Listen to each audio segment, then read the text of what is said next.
So the only way that we're going to get those folks in is a radical makeover so that they show up as consultants and teachers and trusted advisors that are going way beyond just answering the questions that your prospects and clients have, but are sharing unique insights and best practices about how others in similar companies have navigated these issues. So in other words, they're not just answering the question that's right in front of them. They're answering the question that's right in front of them, and they're guiding the prospect or client. So the next 2, 3, 4, 5, 6, 26, 27, 28 different steps that a person like that in a company like that is likely to be navigating through as they look to try to achieve this big goal that they're trying to achieve, or overcome this big challenge that's stressing them out, that's causing them to miss time away from their friends and loved one and family gatherings, and messing up their downtime during vacations that don't end up actually becoming vacations.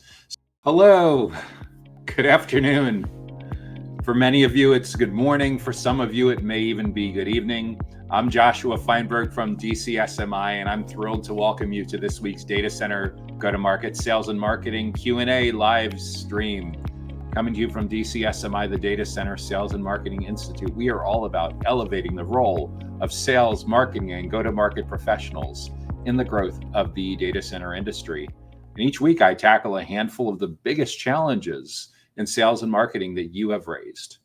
It doesn't matter whether you're from a data center operator or provider, maybe co-location, wholesale, hyperscale, edge, or modular, or maybe you're from a technology or a facilities company that sells to or partners with data centers, or perhaps you're on the real estate or capital or construction side of the digital infrastructure industry, or maybe a company provides some kind of outsourced sales and marketing services to companies in and around the data center industry. But either way, if you're trying to level up on your sales, marketing, and go-to-market approach, you're for sure in the right place throughout the entire GTM team: sales, marketing, customer success, sometimes known as account management, product management, channel partnerships, or executive sponsors. So if you want to make sure that you stay on top of new resources and live events like this, make sure that you subscribe to the Data Center Sales and Marketing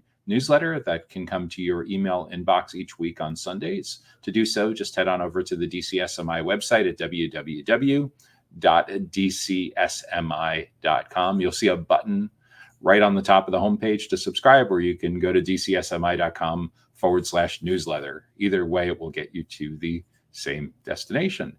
So what is on the agenda for this week?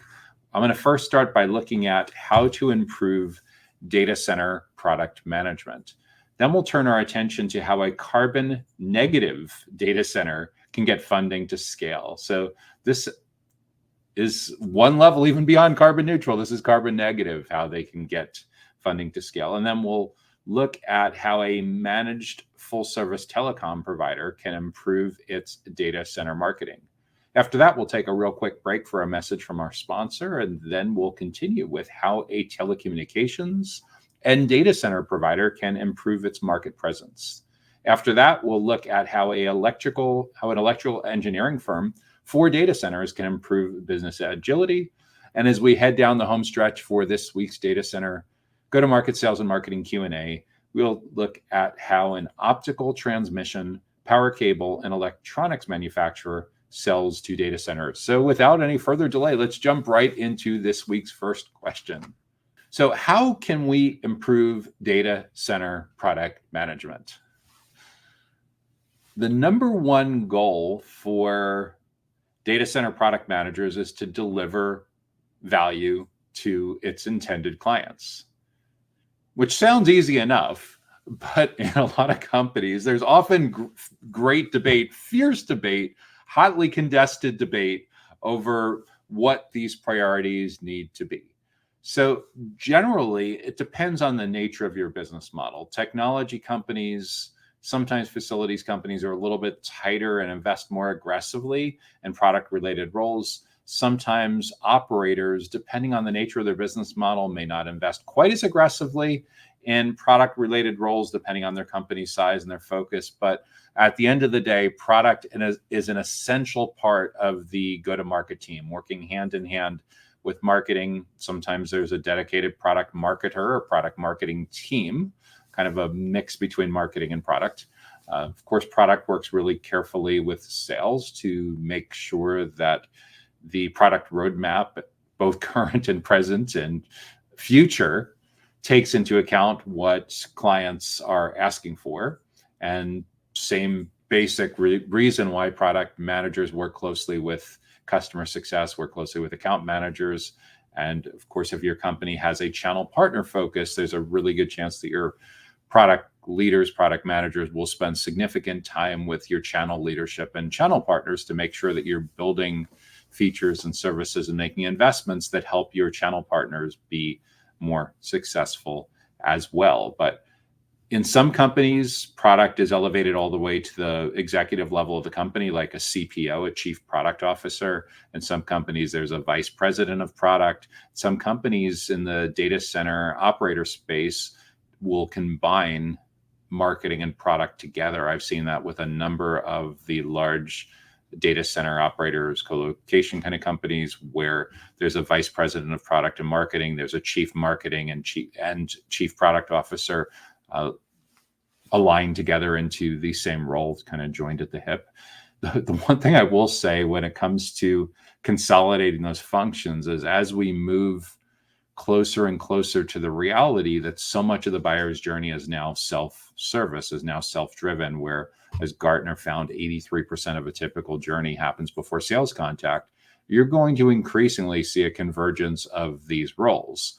Because in commoditized, relatively low ticket, fairly mature product and service categories, it's going to be fairly common for marketing to do most of the heavy lifting during the middle and early stages of the journey, where product marketing is incredibly important, and even features that go into the product roadmap that make it possible for this self-propelled journey to be successful become incredibly important. But at a high level, the best way to improve your product management is making sure that you're delivering exceptional value to your intended customers, to your intended clients, to your intended channel partners. So when you think about what does the report card look like for a product manager, I kind of look at your case studies page. For example, like, what kind of value are your best clients getting? And from there, how easy is it and straightforward is it to infer and build your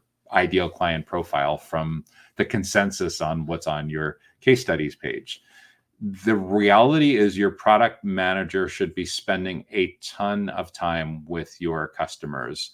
And the higher the ticket, the more considered the purchase length is, the more likely it is that your product manager will need to spend a significant amount of his or her year on the road visiting clients at their own sites.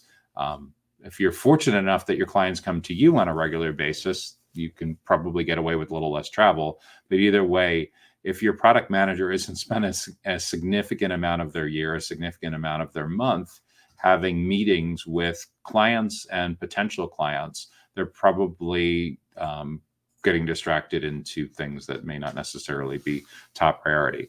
And then there's also going to be a significant amount of stakeholder consensus building that needs to happen with internal customers, with other members of the go-to-market team. But and again, this all needs to be contextualized, because the advice of what a product manager does, what a product team does, is so different in a Fortune 1000 enterprise compared to a 10-person or 50-person co-location provider or niche technology company or niche facilities company that works with data centers. If you are the one person that is full-time product and you are the entire product management team, you have very different resources than someone that works on a product team with dozens of full-time equivalents and contractor and vendor specialist support behind you. But I like to, with a lot of these questions, if I don't know the size context, I think kind of Goldilocks, where it's not a startup, it's not an enterprise, it's probably somewhere in the middle. More than likely, it's a company with anywhere from a few dozen to a few hundred employees. And in that context, I think one of the things that can work exceptionally well is collaborating with other members of your go-to-market team to have product involved in content and thought leadership creation, just simply because if you can work with your marketing team, who essentially may be building an in-house media function, to be interviewing your best customers and your channel partners and other influencers within your space that are close to or representative of your target account list, of your ideal clients, of your buyer personas, you can many times triple dip on those efforts, meaning that marketing is accomplishing some traffic generation and lead generation goals. Sales is getting a resource out of those podcasts and webinars for sales cycle acceleration. And you also can get some questions in there that help you better understand what needs to come next on the product roadmap. And if you're able to find the time to be actively involved in some of those podcasting and webinar efforts on a regular basis that allow you to get closer to the end customers and understanding in their own words what their biggest struggles are, what their biggest goals are, helping to build out the use cases and cards and everything and stories and epics that drive what you're going to be working on, that can be a huge win. I think a lot of people overlook just how the low-hanging fruit nature of that is, that by making a significant investment in arming your company to compete effectively in the first 83% of that self-propelled journey, where so much of it is based on educational content and educational events, both online and offline. To the extent that you can be involved in that, you're almost certainly going to get closer to customers, potential customers, channel partners, all the folks that rally around finding a lot of value in the resources that your company is providing to position yourselves as the go-to subject matter experts in your space. So those are some of the best practices that I would lean into for improving data center product management. Set at a high level, the more time that you can spend with the right stakeholders in the right places at the right time and in the right context, the more it's going to help you understand what truly is going on in their world and how your company can deliver value. How you go about prioritizing and sitting down with your CFO and sitting down with your executive team and figuring out where the big R&D and development investments need to be in the coming months and in the coming years, that's a whole separate question of how to build to rally around those initiatives and get the resources that you need to get built. But just from defining what needs to get built and getting more responsive to the market, there's a lot to be said for spending more time directly with your prospects and customers, spending more time with your internal customers on your go-to-market team, your peers, to better understand. And the key thing with all of this is, when it's very similar to when you're building buyer personas, is do not make the assumption that your internal team knows what needs to be built, because even if they kind of sort of get it right, it's very likely that they may not capture the exact language of your most important prioritized buyer persona. So you need to get their words, the buyer persona, your prioritized buyer persona's words, not the telephone game version that's told to you by your sales team or by your customer success managers or something like that. So get directly to the source. Again, podcasting and webinars are awesome. Surveys are awesome for that. Social listening is awesome. But anything that you can do to get really, really tight around the stakeholders that you care most about building your products for. Next question up is, how can a carbon negative data center get funding to scale? So just to be clear, most data centers are carbon positive, meaning that they have a carbon footprint. The ones that are doing really well with their environmental, with their ESG kind of goals and prioritizing their commitment to sustainability, they get to the point where they're carbon neutral. Carbon negative means they're actually taking way more out than they're putting in. Very similar to like a data center that would be doing their own power generation and has so much power left over that they're returning power to the grid. I'm sure someone that specializes in sustainability can give a much more eloquent definition, but carbon negative data centers, I would guess, are in the top 10 or 20% for best practices in elite production and positioning for commitment to environmental stewardship and sustainability. At any rate, so how do you get funding for that kind of data center to scale? Well, it's the same way that you get funding for any kind of data center to scale. Is part of this depends on the company's size. Part of it depends on the marketplace, whether there's regulatory factors or not. Part of it depends on specialization. I'm for sure not an expert on raising capital in and around digital infrastructure, but like at a high level, it's another buyer persona. So it's figuring out like, okay, who are the investors or who is taking out the notes to be able to give us the funding that we need, understanding what their requirements are, understanding what they care about. And like at a high level, when it comes to whoever within your company spends most of their time adjacent to or courting, nurturing, building relationships with potential investors or bankers, whoever are going to be giving you the funding you need, this is just another persona. These are just more people in your CRM. It happens to be people in your CRM that have a completely different buyer persona, because you certainly don't want to be blasting your investors or potential investors with the same kind of messaging that you do to one of your 1 or 2 or 3 core personas or channel partners or something like that. They care about vastly different issues. And that's the point with all of this, is that regardless of whether you're the CFO, whether you're the CEO who is actively involved in fundraising on a regular basis, you're going to get to know obviously what your capital needs, but you're going to get to know the VC, you're going to get to know the private equity, you're going to get to know the different stakeholders that could potentially invest in your data center expansion and what they care about. And to the extent that you want to wait to stay on their radar screen in between when you're going out for raises, a lot of the same methodology that you would use for courting, nurturing enterprise clients is many of the same steps that you can take with potential investors and others that you want to do funding with, meaning that having a newsletter, publishing reports, benchmarks, sharing news events, big wins, logos, case studies, all that stuff can be super helpful. But it starts with really understanding the consensus on what the investors or the debt holders or whoever is going to be involved in funding, what they care about, getting the consensus on their goals and challenges, what their criteria is, and then building a playbook to be able to build those relationships with them long before you need them. That's the key, is you don't want to be scrambling at the last minute. If you talk to anyone that spends a significant amount of time doing raising, it's very, very much relationship centric.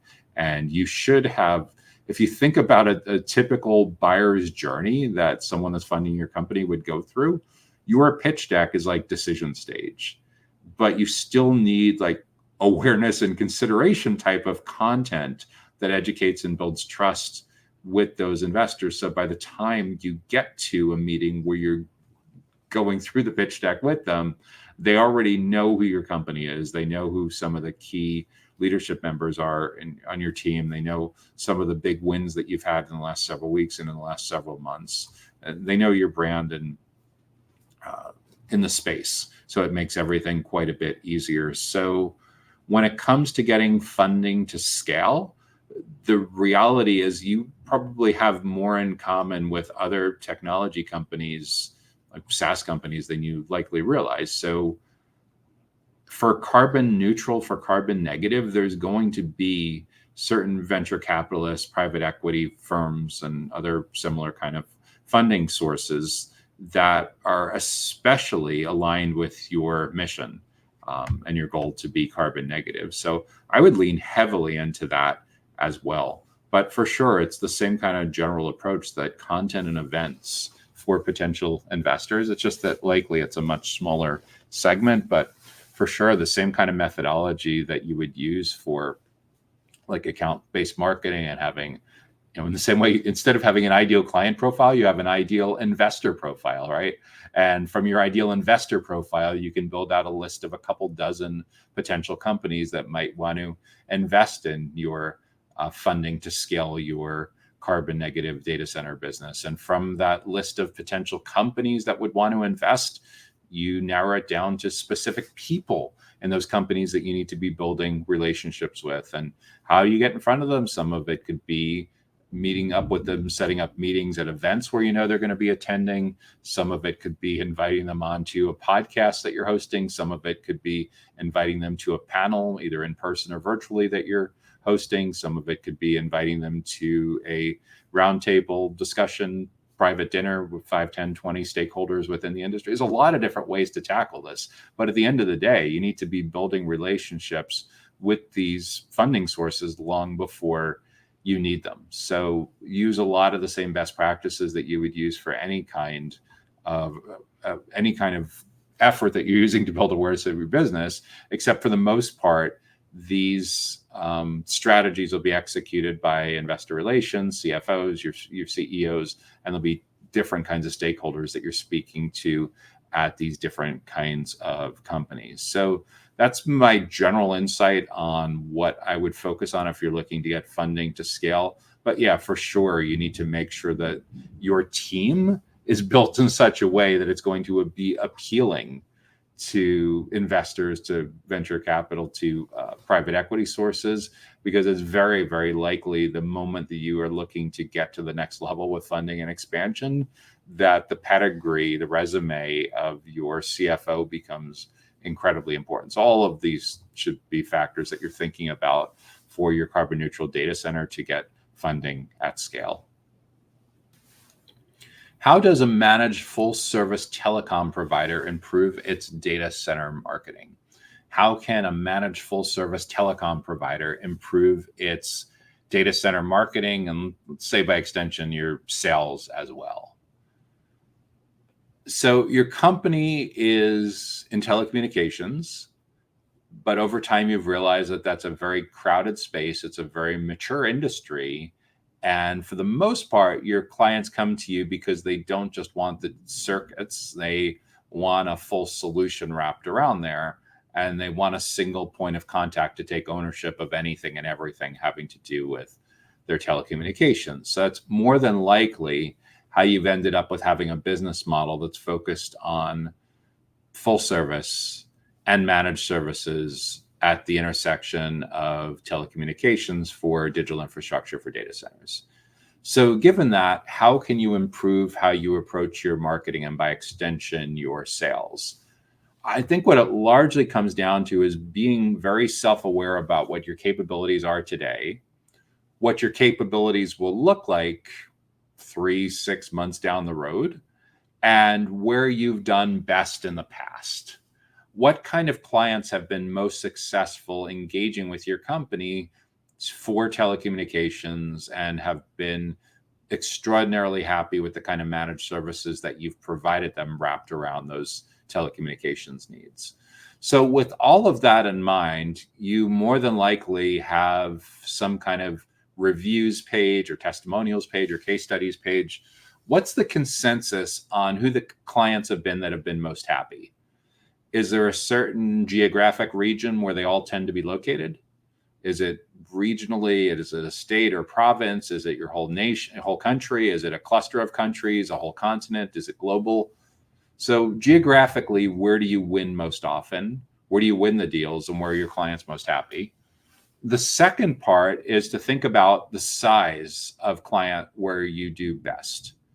In other words, the managed solutions, the managed telecommunications solutions that you provide, are they most helpful for a startup-y kind of company with a couple dozen, maybe up to 50 employees? Is it most helpful for a kind of mid-sized company with anywhere from 5 to 500 employees or something like that? Or are your managed telecommunications services most valuable to an enterprise with thousands of employees?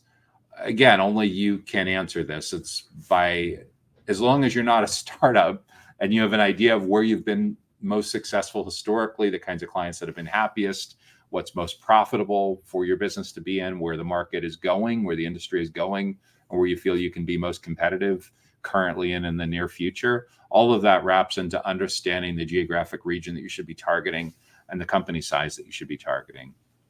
And going part and parcel with the location of the clients that you're targeting, that often introduces regulatory issues, because there's for sure different regulatory issues that come up, for example, in the United States compared to the European Union. And there's even different regulatory issues that come up in different industries within certain kinds of geographic regions. Or in the United States, for example, there's even a little bit of state-specific regulation that can tend to come up, and state-specific incentives that may drive you to make certain choices or investments with where you're going to target your marketing. So there's a geographic component to all of this. There's a company size component to all of this. And there's an industry focus, like a vertical specialization or business model specialization, that comes into play. By understanding those 3 or 4 factors, you should have a documented ideal client profile, an ICP, of what your ideal company looks like that you want to create awareness with, that you want to market and sell your managed telecommunications services to. From that ideal client profile, you should be able to build out a target account list of anywhere from a couple dozen, a few hundred, maybe a few thousand companies that would be a fantastic fit to be clients of yours. And there's a lot of different tools that you can use to build out a list of that. But at the most basic level, if you use LinkedIn, as you should be using, if you're looking to significantly grow your business, LinkedIn Sales Navigator can be a fantastic place to start with that, for building out lists of accounts and contacts within those companies, potentially to build relationships with. So once we have our ideal client profile in hand, we need to have clarity around who the kinds of contacts are within these companies that we want to be building relationships with. And again, a lot of it depends on the size of company that you're targeting, because generally in much smaller companies, your contacts, your buyer personas that you're targeting, will wear a lot of different hats. They'll have a lot of different job functions.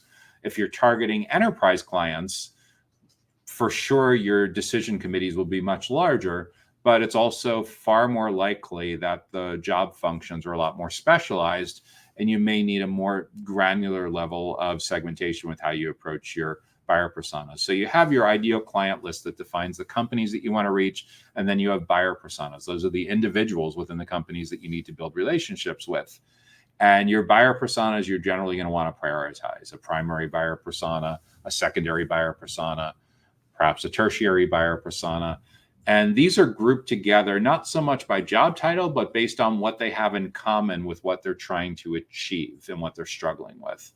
Like, for example, when it comes to why somebody would look to contract for managed telecommunications services, what are the biggest goals in their professional life that they're trying to achieve? What are the things, if they get right, will get them a big promotion and a big bonus? What are the things, if they screw up, will get them the opposite of a promotion and the opposite of a bonus? And what are they stressed out about most? What are the biggest challenges that they're facing in their job? The consensus around those goals and challenges will help you figure out how to segment, how to group together the different kinds of roles that you need to be building relationships with. This is what drives segmentation. This is what drives personalization.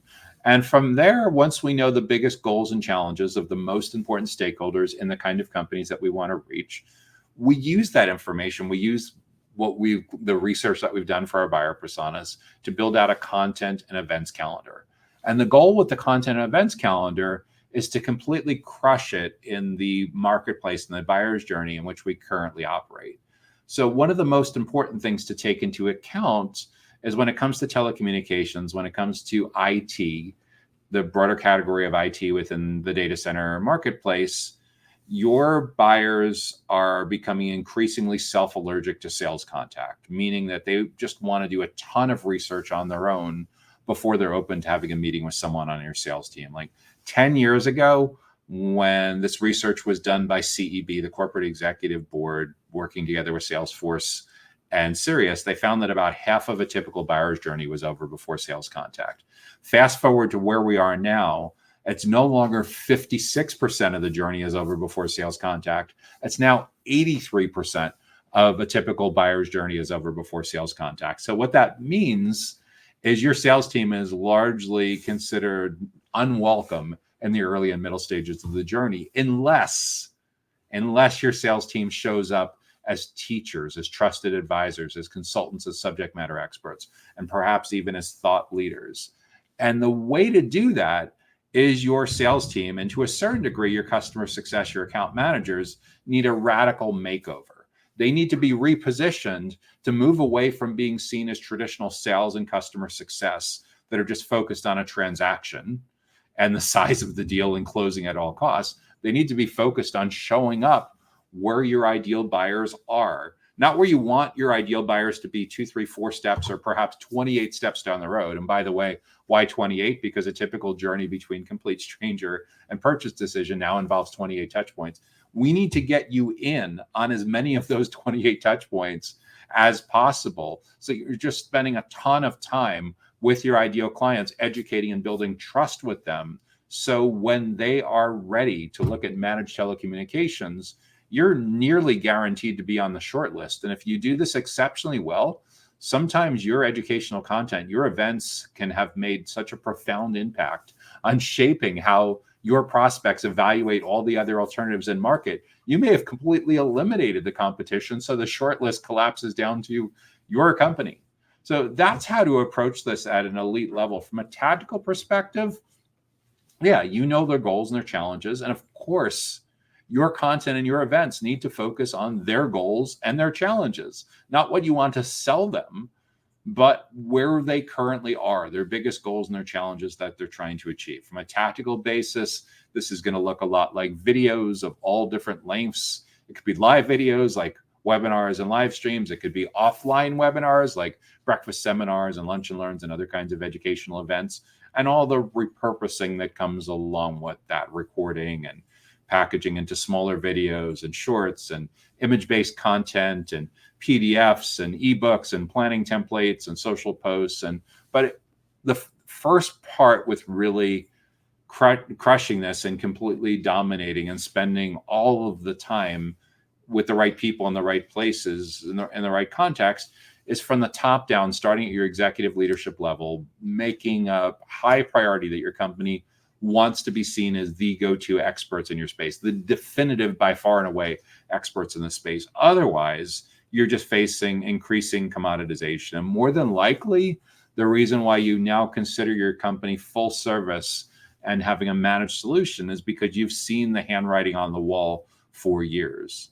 I've been in the space long enough to remember back when web hosting used to be a high margin business that was actually sold by sales teams. I also have been in this business long enough to remember when it collapsed down to an exceptionally mature, commoditized industry where if you didn't have hundreds of millions of funding, you were going to get left behind in the dust. I've seen that happen with managed services. I've seen it happening with cloud services. I've seen it happening with infrastructure as a service. So we need to figure out a way for you to show up as the consultant and the teacher and the trusted advisor, because no one wants to spend time with a salesperson anymore who's really doing nothing more than reading their company's website to prospects. There's no reason for prospects to want to spend time with a salesperson if that's all they're doing.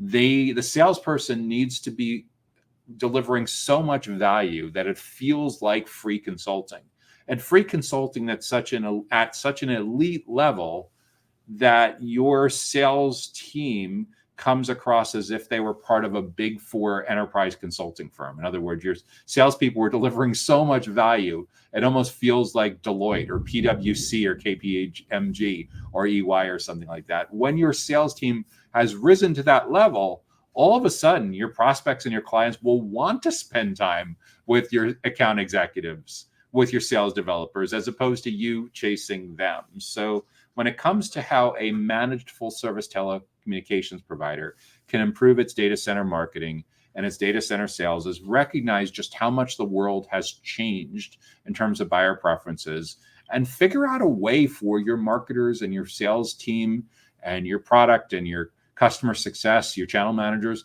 to show up as industry experts and consultants that add value to your prospects and clients and channel partners in a way that's far beyond anything that you've ever done in the past. Because going forward, that's the true point of differentiation.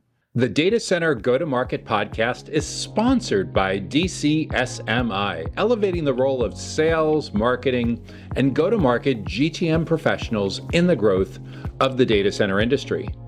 To stay informed about upcoming episodes, make sure that you subscribe to the Data Center Sales and Marketing newsletter on the DCSMI website that can be found at www.dcsmi.com. Again, that URL is www.dcsmi.com.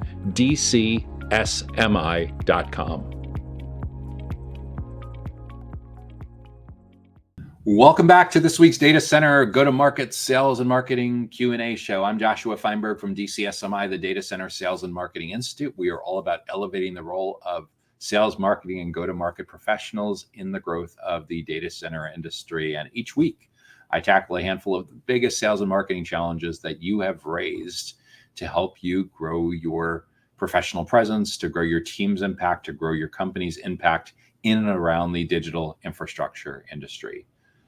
Next question up that we're going to look at today is how a telecommunications and data center provider can improve its market presence. How can a telecommunications and data center provider improve its market presence? Whenever someone approaches me that seems to have what appears to be two distinct lines of business, my first question is, do you want to have two different lines of business? Or do you want to consolidate them into one single brand and one single approach? If you're going to have two different lines of business, there's a really good chance that you need two different go-to-market strategies, that you need two different sales teams, two different marketing teams, potentially, different kinds of account managers, different product managers, different channel managers. It's almost like two distinctly different companies. And when you start to think about the resources that go into the duplicative resources that go into that, you start to realize why there's just so much mergers and acquisitions that happen on an annual basis, especially among the data center operators like the co-location and wholesale kind of companies. But it happens throughout the entire ecosystem. Was interviewing a senior marketing executive for one of the major data center hyperscalers a couple of weeks ago, and I was joking about that. With all the consolidation, it's almost like banks, where if you ever know someone that's worked in retail banking, and you know how often there's rebrands and mergers and acquisition that go around. If you look at how many different business cards, how many different logos they've had on their LinkedIn or companies on their resume throughout the course of their career. And there's a similar kind of motion that happens in and around the data center industry, because especially among the big co-location providers and wholesale and hyperscalers, it's just so capital intensive. And there's so much potential as you bring things together to achieve efficiencies by consolidating. So the first question at a high level is, are you going to keep telecommunications and the data center business separate, or are you consolidating them together, where the same marketing team, the same account executives, the same sales developers, the same customer success or account managers are basically the client-facing roles, where they're just basically trying to determine, does a client just need co-location? Do they just need data center related services or data center space? Do they also need telecommunications? Or are we offering carrier neutral options, peering, interconnect, all the stuff that drives down costs, drives up the availability of choice, increases competition. So when you're looking to improve your market presence, I think there's really two different kinds of market presence at this point. A lot of times people come to me and they ask for advice on building their brand. And in the era that we live in now, building your brand is about so much more than your logos and the hexadecimal color chart and your font selections and everything. You're building your brand is now everything that people say about you when you're not in the room. What your most important buyer personas are saying about your team and your company when you're not in the room. And given that you're not in the room for very much of the buyer's journey anymore, typically 83% of the buyer's journey is over before sales contact, we need to work extra hard to make sure that we're building up our brand, not just for the final 17% of the buyer's journey at the decision stage, but we have significant market presence throughout the full buyer's journey. So we're also crushing it. So we also have a strong market presence in the awareness and the consideration stages with the most important companies and the most important stakeholders in those companies.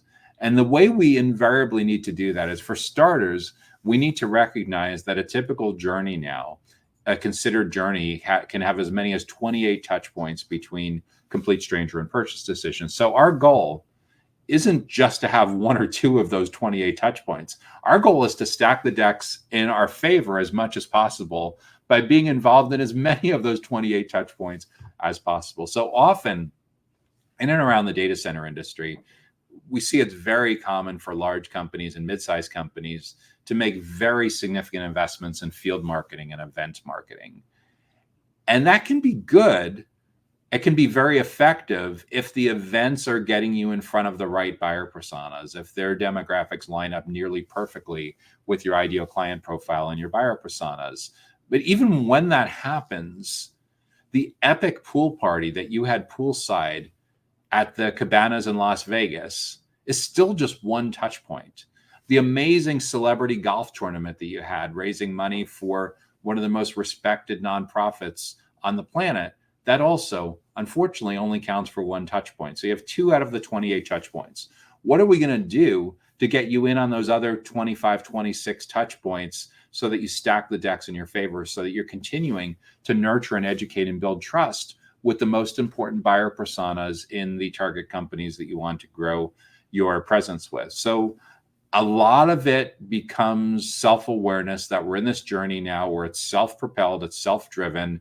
Your sales team operating as traditional transaction-focused sales team is really not welcome in most of the early and middle conversations anymore. So the only way that we're going to get those folks in is a radical makeover so that they show up as consultants and teachers and trusted advisors that are going way beyond just answering the questions that your prospects and clients have, but are sharing unique insights and best practices about how others in similar companies have navigated these issues. So in other words, they're not just answering the question that's right in front of them. They're answering the question that's right in front of them, and they're guiding the prospect or client to the next 2, 3, 4, 5, 6, 26, 27, 28 different steps that a person like that in a company like that is likely to be navigating through as they look to try to achieve this big goal that they're trying to achieve, or overcome this big challenge that's stressing them out, that's causing them to miss time away from their friends and loved one and family gatherings, and messing up their downtime during vacations that don't end up actually becoming vacations. So with all of that in mind, for your telecommunications data center related services, to improve your market presence, it's figuring out how you're going to show up in the right places early as possible and as often as possible when it counts, when strong brand preferences are being formed throughout those early and middle, throughout the awareness and the consideration stages, when there's a big goal they're trying to figure out, a big challenge of trying to figure out how they're going to overcome, when there's dozens of questions that they're trying to get answered, when they're starting to define what the solution looks like and compare the different kinds of solution categories that are in front of them. It's incredibly important that you have a way to be present in as many of those touch points as possible to improve your market presence, because by default, most companies in and around data centers and telecommunications right now are really only showing up in the final 17% of the journey when a lot of the game is already over. It's like, imagine you're general manager for a professional sports team. It could be a football team, a soccer team, a baseball team. And because you're using an outdated playbook, you don't realize that 3/4 of the game has taken place before you even show up. So what do you think is going to happen when your team isn't even on the field for the first 3/4 of the game? Or alternatively, they've substituted high school students or little leaguers or kids when there's professionals, when there's adults playing at this level. But just at a high level, think about how successful your company would be if 75, 85% of that game is over before you're even allowed into the stadium. Do you even have a chance when the team that showed up 2 hours before the game and was on the field during the national anthem and it was competitive? Like it's like night and day. You're just going to get completely crushed. So if your company wants to improve its market presence, it's about becoming self-aware, that the way your prospects and clients research and make their purchase decisions has dramatically changed. It looks nothing like it did 10 years ago. And the sooner you catch up to reality that you need to be everywhere where they are, which in many cases is a virtual answer rather than just more events. Like, in other words, you need to show up on their searches when they're asking questions on Copilot and ChatGPT and Perplexity and Google, and when they're posting questions on LinkedIn and Slacks and Discords and watching YouTube videos and tuning into webinars and live streams and podcasts and looking at review sites. You need to be all of those digital places, as opposed to thinking that the event that you invest in aggressively once a year is going to tide them over till 364 days later when they see you again. So those are some considerations for a telecommunications and data center provider that wants to improve its market presence. Next question is, how can an electrical engineering firm for data centers improve its business agility? How can an electrical engineering firm for data centers improve its business agility? I think the number one way for any kind of company in and around the data center industry to improve its business agility is to increase the amount of time that you're spending with your most important customers, and specifically the most important buyer personas within your most important customers. I think there's so much to be gained from research that often falls on the floor, that you can gain simply by showing up and engaging and asking questions and listening, that so many other companies that you compete with in this space are just completely missing because they're looking in all the wrong places. Like, in other words, if you think about a typical company that is engaging with data center, electrical engineering would be facility managers, right? So they're engaging with facilities managers and they're going to all these conferences. But the reality is, what they should be doing is, before they make these conference investments, they should at least be looking carefully at the media kits and looking at the demographics of last year's attendees and the forecast for this year's attendees to find out what percentage of the attendees actually are from the companies that you want to do business with. And specifically, are the stakeholders that you want to be building these relationships the ones that are showing up? So when we think about, like, if you're building your own go-to-market strategy, you'll have your own ideal client profile that defines at a company level and account level where your companies are, where the data centers are located. Are they in your region, in your state or province, country, in your continent, where have you? There's a geographic parameter for sure to that. Then there's a company size parameter, like for your electrical engineering services. What's too big, what's too small, what's just right? What's the company size bracket, at least in terms of number of employees? You might start with a definition based on megawatts or square footage or something like that. But at the end of the day, for actioning a go-to-market plan for your sales and marketing impact, that'll need to be converted to a number of employees, just simply because the entire LinkedIn platform runs based on employee brackets, whether it's or outbound sales navigator or campaign management ads or something like that. But LinkedIn is extremely centered around company size targeting. And then there's like a business model component to this too, because depending on where these data centers are located, they may be in a highly regulated environment or an unregulated environment. And that can impact like who the ideal clients are. So when it comes to business agility, I think improving the focus so you know exactly the right companies and exactly the kinds of stakeholders within those companies, the buyer personas that you want to build relationships with, can be exceptionally valuable. So once you have those crisp definitions of who the people are and who the companies are, every time you make a decision as to whether you're going to invest time and resources to attend, sponsor, speak at, participate in any kind of field marketing or association or event, I want you to look at those things side by side and see how close the match is. What percentage of the attendees last year and forecasted for this year line up perfectly or line up reasonably well with your target list, your target account list, your ideal client profile, and on the individual level at the stakeholder level. Because again, what we want to do is have you spend meaningful time, meaningful face time with the right people in the right places at the right time and in the right context.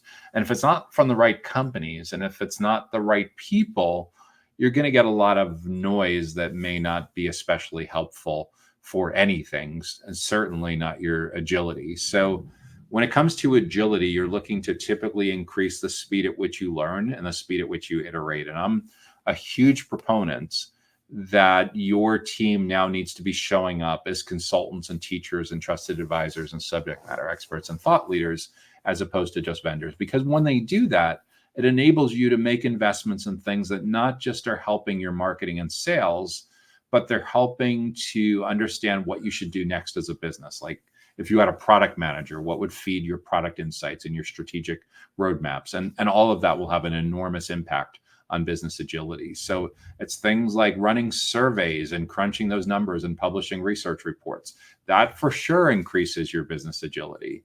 It's being able to host a podcast or webinar panels or offline events where you're interviewing your most successful customers, and which more than likely is going to be data center managers or facility managers, and looking for what they have in common, what clusters, what groups, what do you keep hearing over and over and over again? And the faster you can capture those insights, the faster you can feed those insights into your roadmap, into your overall company strategy, the more agile you can be, the more responsive you can be with all of this. Another thing I think that's incredibly important to improving agility is company culture and alignment and collaboration. I see in so many companies, especially when it comes to how marketers and sales professionals and customer success and product and channel managers work together, that in many cases, there's a lot of fighting for credit. There's a lot of fighting for resources. A lot of teams are severely under resources with ridiculous expectations. And because of that, there's an enormous amount of turnover or churn within the company. If you are not sure if your company is falling into this, you could spend a few minutes just looking at reviews in places like glassdoor.com and see what current and past employees are saying about these kinds of issues. But if there's any kind of alignment issues that are preventing like elite world-class kind of collaboration from happening with members of your team, that needs to be fixed at an executive level. And in many cases, depending on your company size, it's a CEO level kind of problem.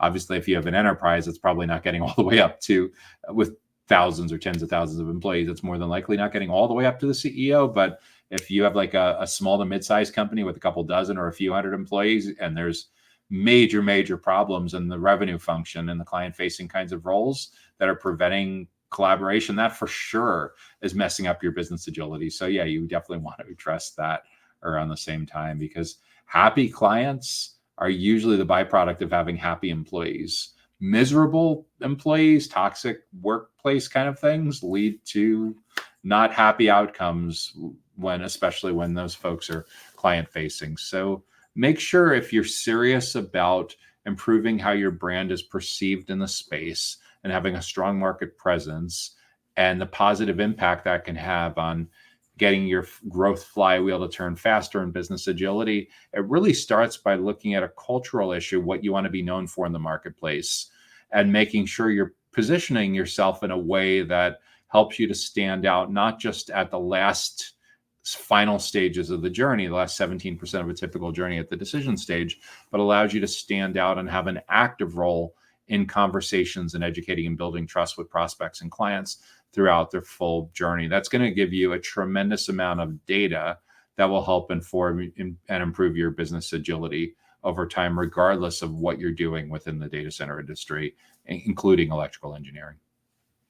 One more question we're going to tackle today for this week's Data Center Go-to-Market Sales and Marketing Q&A live stream is: how can an optical transmission, power cable, and electronics manufacturer sell to data centers? So your company provides optical transmission, power cabling, and electronics manufacturing to data centers. So my first question, and if you've heard me answer similar questions before, largely comes down to figuring out, do data centers typically buy all three of these product lines from your company? Does a single data center often buy optical transmission, power cabling, and electronics from your company? Or are these distinctly different kinds of data center companies that you're selling to? I can't answer that. That's a question more at your go-to-market strategy sale level based on your historical data. But if you look at what I could answer if I was looking at your website, is I could often look at your website navigation and see how you're segmenting your different lines of business and if they lead to similar kinds of calls to action or different calls to action. Another thing that I might be able to infer from your website is that if I look at your solutions pages and specifically your case studies, and I look and see, is a single kind of client often talking about the benefits of your optical transmission, power cabling, and electronics? Or are these lines of business typically talked about in different case studies? If you have three different categories of customers, you potentially need three different go-to-market playbooks. And you'll have three different ideal client profiles, and you'll have different buyer personas that are part of each one of those ideal client profiles. If we find when we look at your website segmentation approach, and especially if we look at your use cases, case studies of where you've been most successful, if we find that the same clients are buying optical transmission, power cabling, and electronics from your company, then it becomes a lot simpler. And we have a single go-to-market playbook, and we have marketing and sales and customer success. It can largely be one person or one kind of person or one kind of team, as opposed to being segmented along different lines of business. So it dramatically impacts how you do onboarding, how you do territory management, how you figure out the media that you want to get in front of, how you invest in educational content and events and sales acceleration, how you manage your sales team, whether you have different pipelines in your CRM, different forecasts. Are there different unit economics for each of these? Is there a different cost of acquisition? Is there a different lifetime value? If there's recurring, it sounds based on the nature of your business, it's probably not recurring revenue, but if there was, are there different monthly and annual recurring revenues? More than likely, you're looking at an average order value, an annual customer value, or lifetime value, or something like that. But do each of these lines of businesses have vastly different unit economics, or are they all relatively similar in terms of cost of client acquisition, lifetime value, sales cycle length, margins? That informs to a large degree how separately versus how similarly you tend to manage and resource these. So if you're looking for how you can sell to data centers, a lot of it largely comes down to is, do you want to be perceived as a commodity provider, or do you want to be perceived as the go-to experts in your space when it comes to anything and everything having to do with optical transmission, power cabling, and electronics? If you want to be a commodity provider, keep doing what you've been doing for the last 10, 20 years and focus on doing it better, faster, and cheaper than everyone else. If you want to be competitive in today's data center related marketplace, recognize that most of your buyers are now craving a self-propelled buyer's journey. And this accelerated in the first couple of years of this decade when so many people were working from home and continue to work from home. We just aren't spending nearly as much time with salespeople in a mid-market enterprise B2B context as we were 10 years ago. And as a result, people's expectations are very, very different. Gartner found, like, for example, 83% of a typical journey is over before sales contact. It used to be like 56%. And we think that's just going to continue to accelerate. So what that means is it puts a bigger obligation on your sales team to deliver more value than they ever have in the past. They can't really show up anymore as a transaction-focused salesperson who's reading information that they can find on your website. They really need to show up as teachers, consultants, subject matter experts, and trusted advisors. So it's a different kind of person that you're hiring into, like an account executive or sales development role, or a different kind of training, or a different kind of a radical makeover or repositioning, because those individuals really need to look a lot more like Big Four consultants and diagnosticians more than someone that's just focused on closing a deal. Which means that what they spend time on, sales professionals need to be prepared to come in and participate much earlier in the journey than they ever have in the past. And marketers also, conversely, need to be prepared to stay with the sales team much deeper into the journey than they ever have in the past. Because at the end of the day, it's about getting you and your company in as early as possible and as often as possible so you can participate in as many of those 28 touch points between stranger and purchase decision as possible. The better job you can do that, the more you can have a significant impact on how these prospects and clients evaluate anything and everything having to do with optical transmission, power cabling, and electronics. And a lot of this comes down to, once you understand the buyer personas, doing the actual buyer persona research so you understand in their own words what their biggest goals are and what their challenges are. And that informs your entire approach to building out educational content resources and events, both in person and virtual events that support all of this, so that your prospects and clients want to spend time with your team, as opposed to you chasing them all the time and having to beg for time on their calendar. When you can get it so they want to spend time with you because you're adding so much value to the professional life, the context completely changes. And that's when they become a lot more open to not only you answering their questions, but advising them on what others in similar job functions and similar kinds of companies have gone through as they've navigated trying to get to close the gap between where they are and where they want to be, and understanding and inferring and recommending next steps, almost as if you're like a human version of a large language model that anticipates what someone wants to know next. And that's how you make sure that you dramatically shape the criteria that they use to evaluate all their options. That's how you ensure nearly guaranteeing that you're on the short list. And when you do this at a world-class elite level, many times you can do this so well, your resources, your events knock out a lot of competitive forces, so you can get to the decision stage of the journey. And you may discover that the short list has collapsed down to your company. That's it. So you won before. There's someone in the industry that talks about like winning before they get to search, winning before they actually go and look for the product. And that's essentially what you need to do. Is the brand loyalty, the affinity for spending time with members of your team needs to be so exceptionally high, so world-class, so elite, that you have won in the awareness and the consideration stage before they get to sales contact. And the reality is, because your salespeople are no longer seen like transaction-focused salespeople, there's none of this nonsense with them playing cat and mouse type of games of misstating and misrepresenting and not telling who else is on the decision committee and what the real goals are and what the real budget is, what the real time. All of that evaporates when you're able to show up as the trusted advisor and the consultant. So when it comes to how an optical transmission, power cabling, and electronics manufacturer sells to data centers, all of this should be taken into account. Oh, and one final caveat too.